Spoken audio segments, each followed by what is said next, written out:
2026-yilda Ramazon oyi 19-fevralda boshlanadi. Turkiy davlatlar tashkiloti fatvo hay'ati qaroriga ko'ra 2026-yilda muqaddas Ramazon oyining birinchi kuni 19-fevral payshanbaga to'g'ri keladi. Ramazon hayiti esa 20-mart juma kuni nishonlanishi kutilmoqda. Ma'lum qilinishicha, mazkur qaror 2-4-fevral kunlari Samarqand shahrida bo'lib o'tgan Turkiy davlatlar tashkiloti mamlakatlari musulmon diniy idoralari rahbarlari kengashi huzuridagi fatvo hay'atining maslahat yig'ilishida qabul qilingan.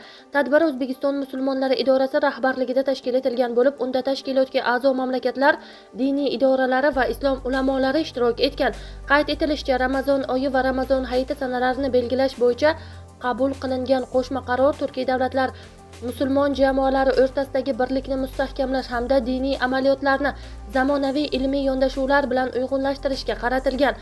Fatvo hay'ati tarkibiga Turkiy davlatlar tashkilotiga a'zo Turkiya, Ozarbayjon, Qozog'iston, Qirg'iziston va O'zbekiston hamda kuzatuvchi davlatlar Turkmaniston va Vengriyaning rasmiy musulmon diniy idoralari vakillari kiradi deyilgan xabarda.